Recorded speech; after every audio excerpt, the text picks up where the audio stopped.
All right, ladies and gentlemen, welcome to another edition of For the Health of It. I'm your host, Corian K. Paget, and today I have with me a former mentor of mine, a guy that helped me out when I was at Southern Miss.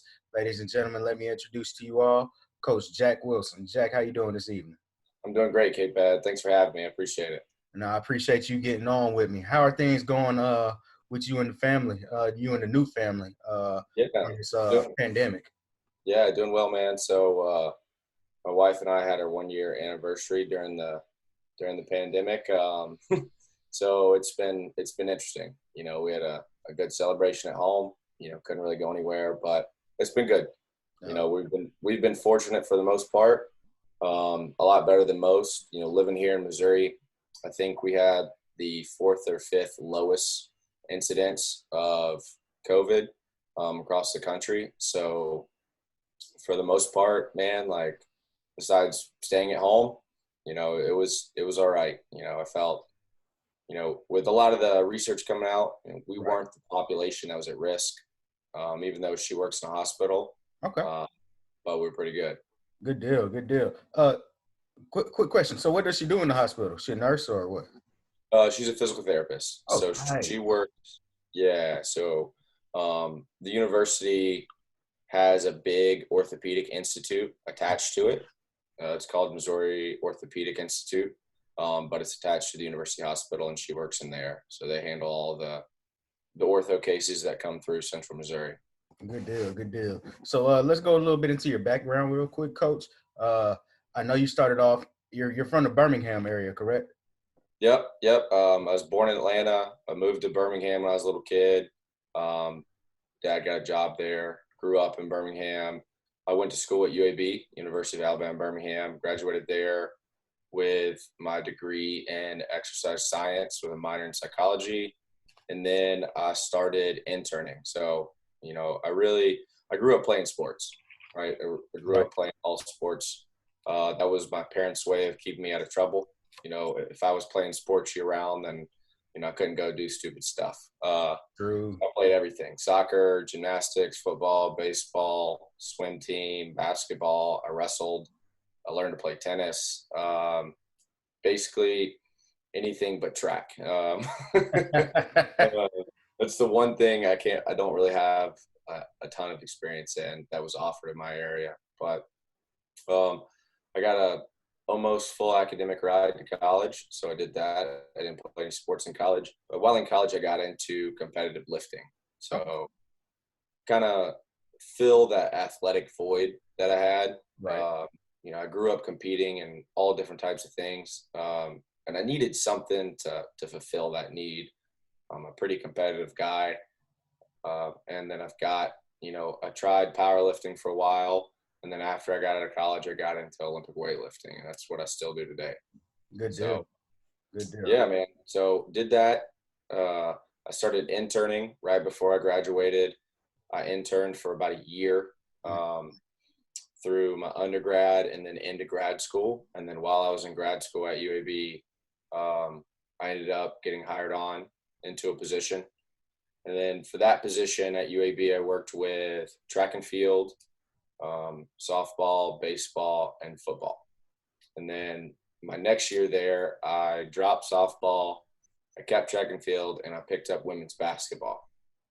So, and then I was at UAB, and then that was 2014. Mhm. And then as a lot of people know, that's when they shut down the football program. Right. And then that's when I made the transition to Southern Miss.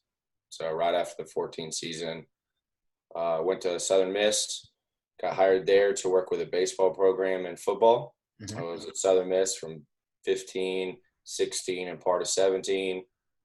Moved to Kansas, worked for the University of Kansas. Uh, Moved up the chain a little bit. I guess you could say I moved into a football only position. And Nice. then currently, this January, I got a job at the University of Missouri. So working football as well. Okay. Working strictly football at Mizzou. Yeah, man. So one of the good things, I say it's a good thing. I like working with other sports, but it's good because you can focus in on your athletes a little more. Is that at the bigger schools they have the funding to have only staffs. So when I was at a smaller school like UAB or Southern Miss, we had to work with multiple sports. We're at a bigger school like Kansas in the Big 12, or now Missouri in the SEC. They have their own staffs. So we're Gotcha. fortunate enough we have 5 guys on staff that work strictly with football. Okay. So quick question about that. You said they're only staff. There's guys that work strictly with basketball, strictly with football. Yep. Are they all still up under Coach Woodfin? No, so we are a split staff, right? Nice. So Wow.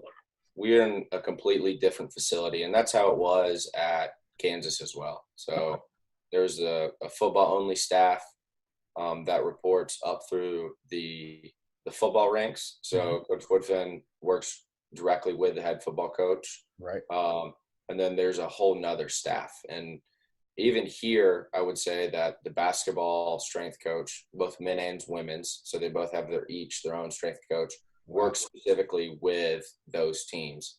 And then furthermore, you would have, which is traditionally considered an Olympic staff Hmm. that works with all the Olympic sports.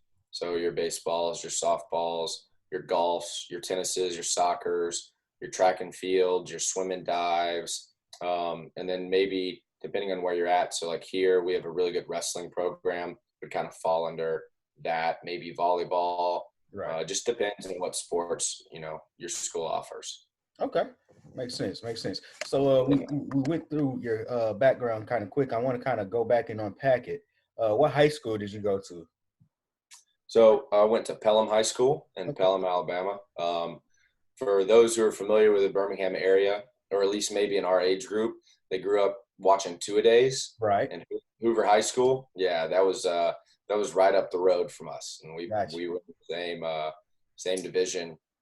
If you go back far enough, you'll find me on two-a-days getting burnt by somebody playing high school football. So I'm not scared to admit that. Okay. Funny you mentioned that because I'm coaching track now, and we actually compete in some indoor meets in Birmingham, and we compete against Hoover, and man, Yeah, they have some dogs. Man, they yeah, have they're dogs. I know they're a public school, but I promise you, there's some recruiting going on, and Guaranteed. guaranteed. Guaranteed. Yeah, I mean, but it doesn't help. They've got 3,000 kids at a high school. True that. True. So now my alma mater would be in a different classification than Hoover, but back then we were in the same. So Okay, yeah, because when we competed my first 2 years at Jim Hill, they did 7 and 6A yeah, for the indoor so meet, and now you good, coach. so Don't worry about that. my yeah, so my high school, so Pelham High School, after I graduated, it split. So Okay. we were a 6-day school, and then they dropped down to 5A. So Okay. so they wouldn't have been in Right. that meet. Right. Yeah. Now we're 5. I think.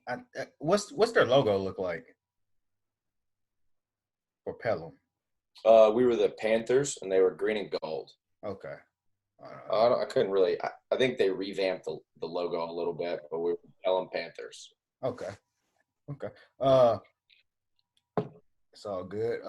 So going on, you said you went to UAB, and you majored in exercise phys, and then you said you also got into competitive lifting. What I know you said that kind of filled that athletic void you were missing. What kind of drove you there?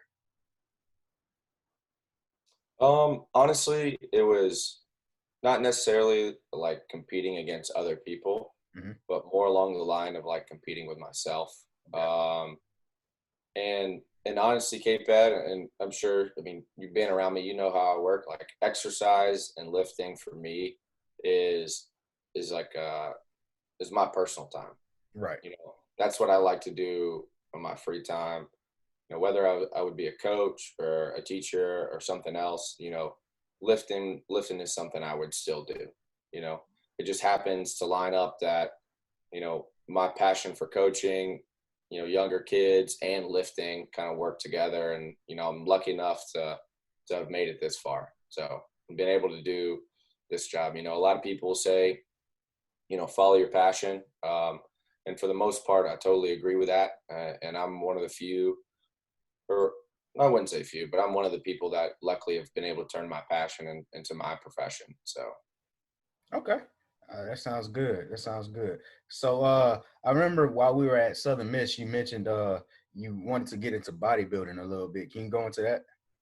yeah, so I actually before I got into powerlifting, I did that's what I wanted to do, Right. right? So like the really crazy physique people, you look at some old school lifters. I mean, everybody's gonna like Arnold, but like looking at like Flex Lewis, Right. Frank Zane, like some Randy Wolf, some of those older school guys, Ronnie Coleman, and Right. just the intensity and the passion that they would train with, you know, back in the day, going on YouTube, looking up their workout videos, that's how I educated myself. Okay. So I would go find these guys and I would try to work out with them. And actually at the age of 20, I did my only or my first bodybuilding show. I did another one later. And then while there, kind of ignorantly, I didn't realize that 99 basically everybody but myself there was probably on some type of steroids. Um, and I was the only person that wasn't. And there was a big difference in our physiques, the Right. way we looked. And honestly, like that's not something that me personally I'm okay with from a moral standpoint. Right. So I decided to kind of shift away from the bodybuilding and get into more of like the powerlifting and the weightlifting. And then another thing is bodybuilding and any type of physique sport, it's going to be very subjective, Right. right? So like you and I might have a different, opinion on what physiques look good, Mhm. right? Where in powerlifting and even more so in weightlifting, right? It's end of the day, it's weight class oriented, and it's just who lifts the most weight, Mhm. right? Do you complete the lift or not? Um, you know, I kind of went into the powerlifting realm not knowing about weightlifting. And then as I started interning and coaching, I had to teach myself the Olympic lifts so I could teach them, Right. right? And then kind of fell in love with them during the process. I Got felt a lot more athletic. Feel like they had a lot more carryover to athletics. it. Mhm. So it's something that like I kind of went along with. So Okay. So you mentioned going transitioning from powerlifting to weightlifting. Uh, what do you think about the names of powerlifting and weightlifting? Because technically, correct me if I'm wrong. Technically, the weightlifting sport is more of a power movement, correct?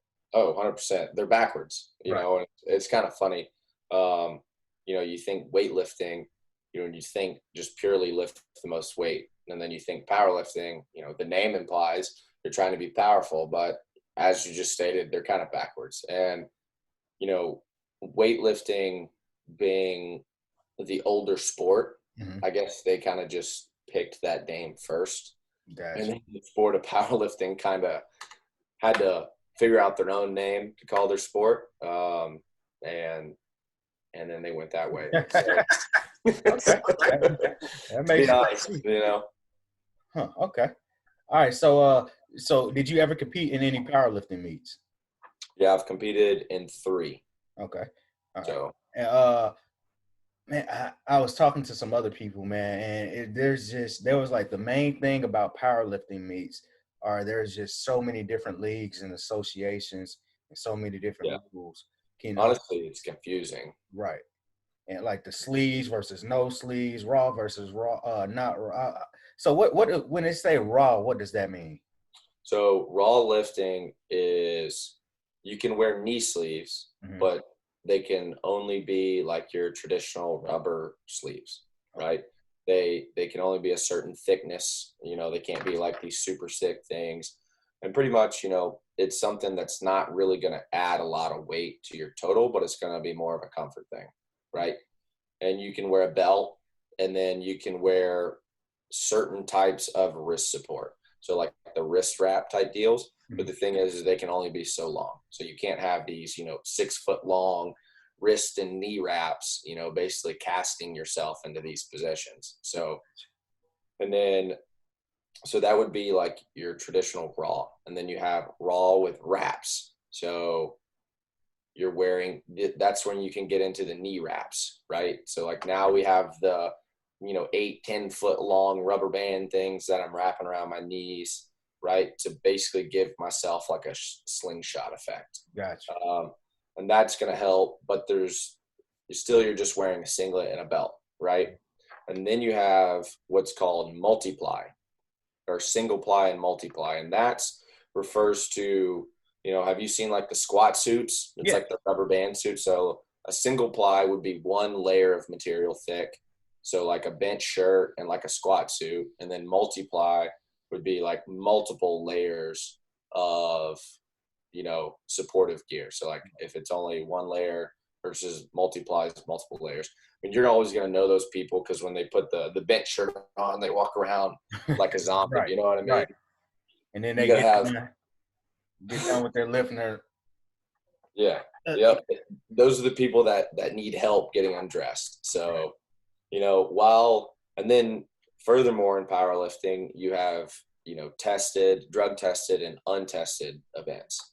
So, it's like, there's like 17 different, so you can have like tested version of all that. Mm-hmm. And then you can have untested version of all that. So there's like 16 different federations and rules and regulations. So like when I competed, probably the most notable one is USAPL, which is USA Powerlifting.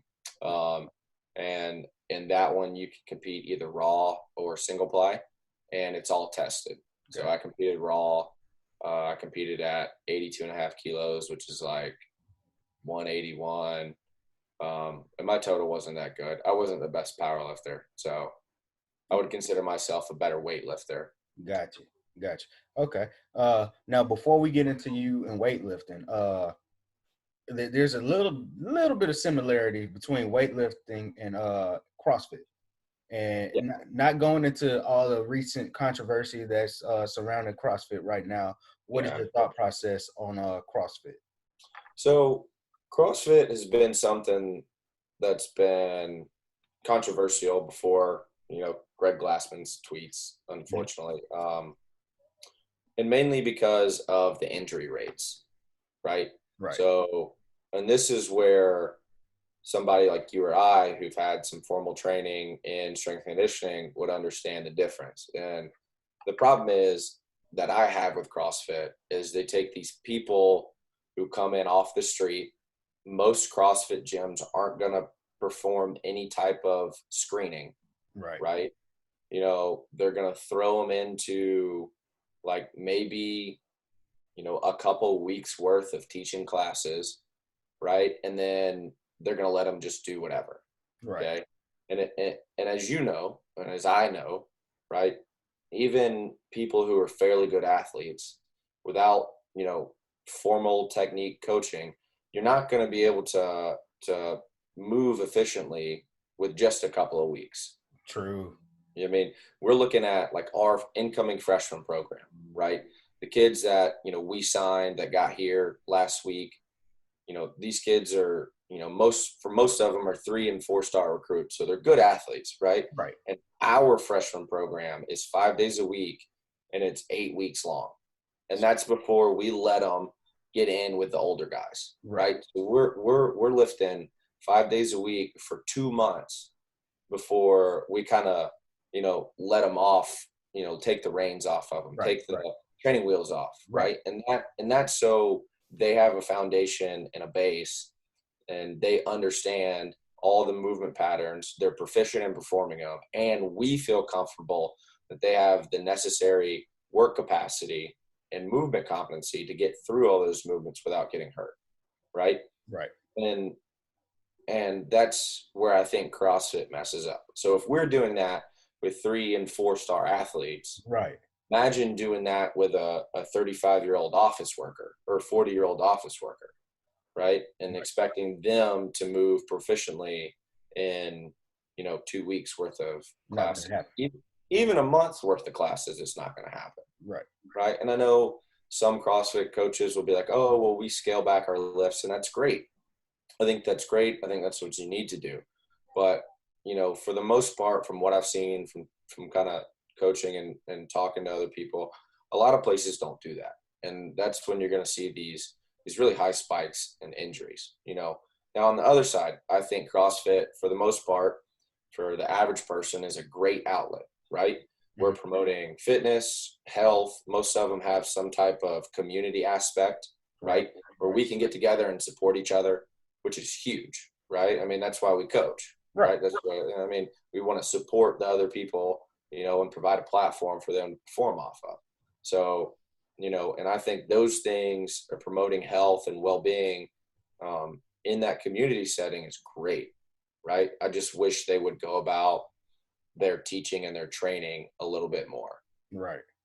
So Okay. Sounds good. I appreciate that quick lesson on that. Now going back to you and weightlifting, was this before or after you got to USM? So this was before I started. So I taught myself the Olympic lifts. I guess that would have been about 2013. So about close to 8 years ago. Okay. And again, well, a couple of things. I kind of taught myself to so make sure I can teach them, right? Because I'm a big believer is if you're not comfortable doing something, then you probably shouldn't be teaching it, Right. right? So I want to be able to practice everything and be able to do everything that I'm expecting my athletes to do. So I understand how to coach it and what it feels like. But also, I was applying for a job. So at the time I was an intern still, this was right before I got hired on. I was applying for a GA position at another school, and part of the application was I had to send in videos of me lifting. Okay. Right. So I was like, oh man, I guess I need to, if I'm serious about this job, I need to expedite this process. I need to practice and, you know, actually look decent doing that. Now, you know, looking back at it, I wish I still had those videos because I'm pretty sure they would be really funny to look at. Right. But kind of through that process, I continued doing them just to make sure it's good. And then I eventually started getting decent at Olympic lifts and decided that I wanted to compete. So I did my first competition in 2014. Nice. So, Okay. yeah.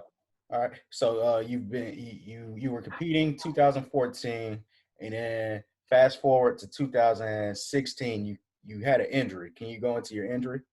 Yeah. So on Thanksgiving Day, actually, we were in there. We had practice that morning, and I was trying to get a lift in pretty early before practice. I kind of rushed through my warm up and some of my things, and I was about 2 weeks out from a competition. So I was hitting for me at the time, some pretty big lifts, some pretty heavy lifts. I was taking some heavy attempts. I got out of position on a lift, and instead of bailing, which is what I should have done, you know, I kind of let my ego get in the way, you know, thinking I could save it, you know, I could save the lift, you know, contort myself into position. And then I actually ended up tearing my UCL in the process, you know, completely ruptured, you know, in one motion. Come to find out, ended up meeting Tommy John, which is fairly unusual for a weightlifting injury, you know, which I also thought it was pretty ironic because I was working with baseball at the time. Which is big for Tommy John. Yeah, yeah. So so that was, and then I ended up having surgery. So because we were going to a bowl game, Right. you know, we went to 2015, went to the Dallas Bowl. I had to put off my surgery. So I had to put off my surgery until we got back from the bowl game. So I had my surgery December 30th of 2015. So that was interesting, you know. And it was funny because at the time I had just had my surgery. We had guys that on the baseball team, we had a guy, I should say, that the month before had the same surgery. He ended up tearing up his arm playing fall ball. And, you know, we did a lot of our rehab together, which was kind of interesting from a coach athlete standpoint. Right. Okay. So That injury kept you out of that particular competition, correct? Oh, 100%. Yeah, my arm was useless. Okay. All right. So I remember athletic trainers told me one time in a class, he said the UCL is very similar to the ACL in Yep. the leg. But he said the difference being is that UCL is not weight bearing. And he said particularly you don't necessarily have to have surgery unless you want to go back to competing.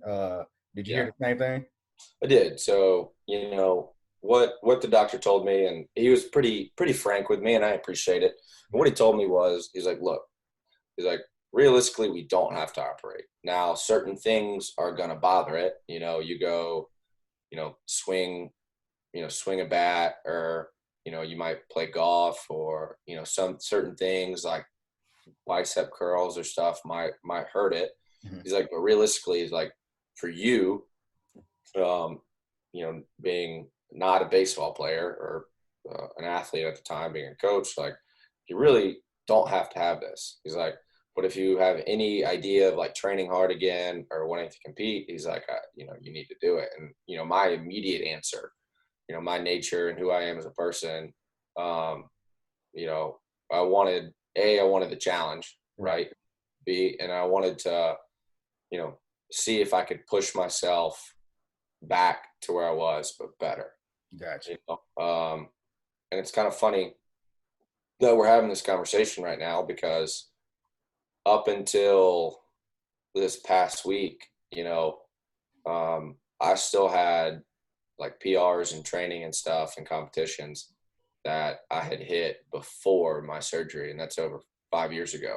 Wow. So yeah, so this past week I kind of knocked out the last one, and it was almost like it was an emotional experience. You know what I mean? It took me 5 years to improve, just a little bit, after setbacks and some other things, and um, that the kind of fortitude and perseverance. It was one of the few moments that like I was like truly like at peace with my hard work, and like I was proud of myself. So Yeah. it Good. was cool. Yeah, it was Uh, a cool experience. so with training different athletes, you've trained just about everybody, every sport there is to train. You train women's golf, not golf. I'm sorry, women's basketball, track and field, and baseball and football. Uh, most coaches choose to go the political route with this answer, but out of all those sports, which sport do you enjoy training the most? Um, that's a tough one because they all have their benefits. Right. Honestly, one of my favorite teams was my women's track team at UAB. Okay. That was one of my favorite teams to coach.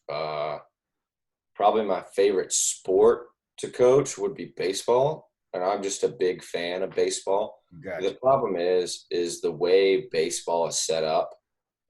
Getting in real training, Right. at least at the collegiate level, is tough. Mhm. Right? They play fall baseball, they go home, they come back. We've got a month before we start playing baseball again. Baseball season ends. You know, if you're lucky, you get 4 or 5 guys that'll stay the summer and train with you, but everybody else is going off to play summer baseball. And then when they come back in the fall, you have another month before they start playing fall baseball. Right. Um, Baseball at a high level has turned into a year-round thing, and basketball is kind of the same way. Right. So from a strength and conditioning perspective, football is probably your best bet just because you can do the most with the kids, Gotcha. right? Because they have such long off seasons and periods of training. You can really spend a lot of time with the kids and form great relationships. Now some of my best relationships have been from people, on my baseball teams because I traveled with a baseball team. And when you're spending, every other weekend on the road with, athletes and coaches, you get to build some strong relationships, which is Right. nice. But that schedule is brutal. College baseball and college basketball schedule is brutal. True. True that. It really is. You know, I understand that's how it is, but the way these kids balance, especially the way college basketball, both men and women's, have Right. gone to a year-round type training aspect. Those kids get put through a lot, That's true. and finding time to really work on physical development is tough. Gotcha. Quick question about the Yeah. baseball training. Uh, at least from what my experience with baseball, the training for baseball has been a lot of aerobic workouts and a lot of aerobic type training. But baseball in itself is more of an anaerobic sport. Did you have issues with, trying to get your guys to, believe in your system? I had some pushback at first, you know, uh, and honestly, it was more from the coaching staff Got than the athletes, because the athletes is once you kind of get them into a system and they start to feel better, right. it's like a light switch. They'll start as soon as they start to feel better, man, they're gonna buy in immediately. Now the coaches, on the other hand, you get some pretty older school coaches, Right. more seasoned coaches, and they've had success. And like, this is, what we've always done, like one of the things that, and I love the baseball coach at Southern Miss, Coach Barry, and he's still there. Right. But he has a mile run test, and Right. that is his thing. The kid's got to be able to run a mile. I think it was in 6.5 minutes. Right. Right.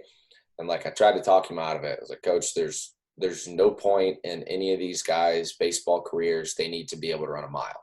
Right. I mean, you said it. When we're looking at it from an energy system standpoint, it's all ATP, PCR system, and anaerobic systems. Right.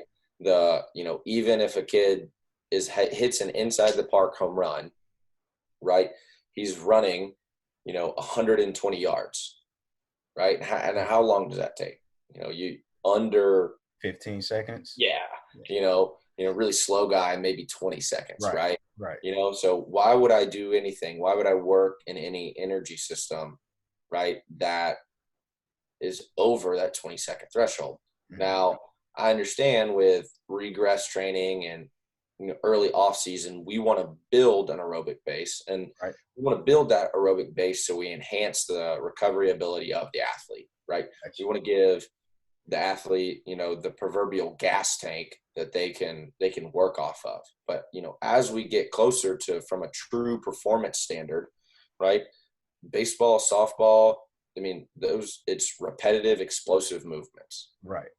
That's what it is. Right. So why wouldn't you train that way? Right. Unless you have someone who, is severely deconditioned, or it's, really far off season, then we would want to train something a little more specific to their sport. So I got to the point with Coach Barry where I was like, look, Coach, we're not running miles in training.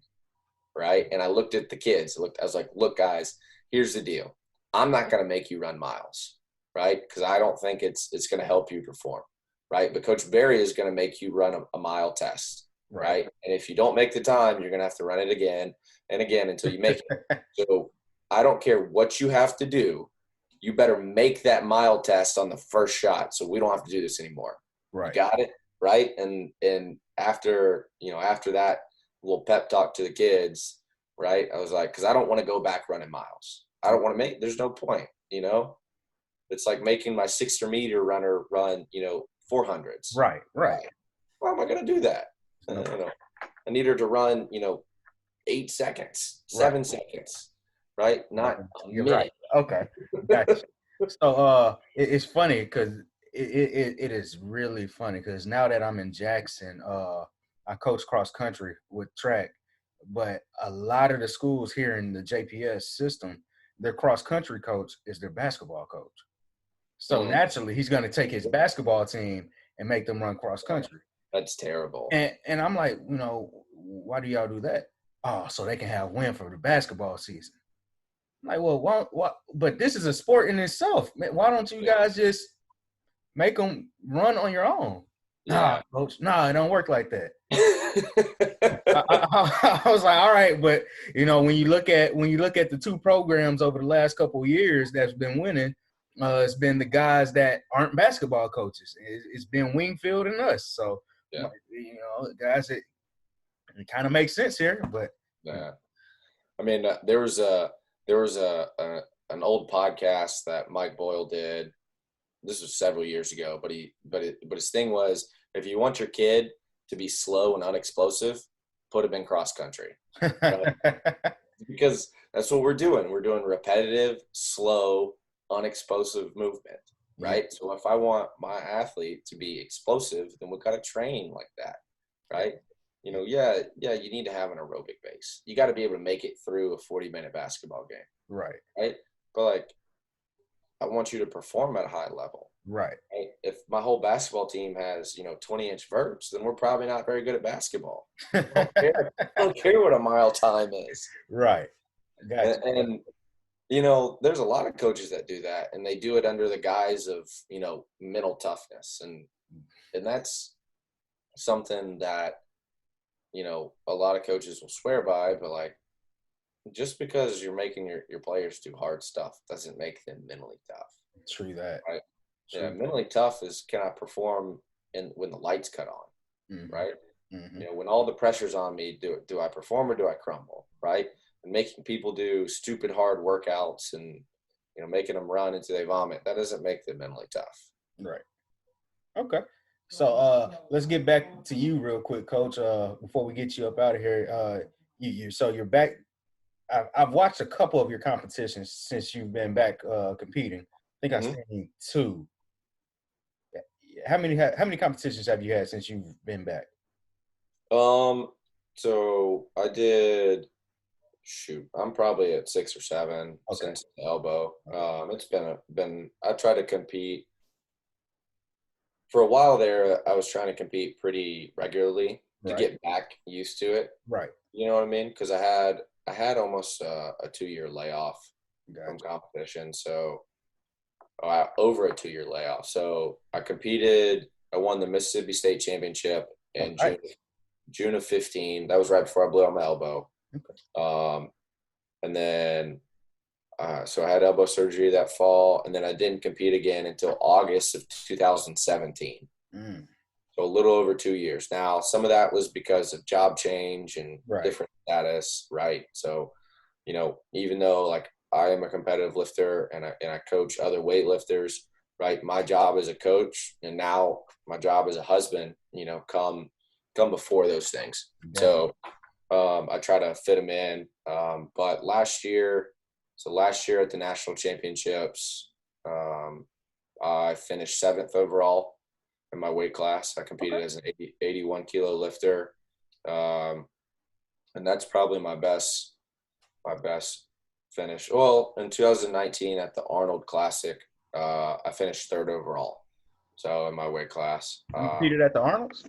Yeah, I was at the Arnold. That was pretty cool. So, yeah, we'll go into that real quick. So for some of your listeners who might not know, the Arnold is the strength sport mecca. Right?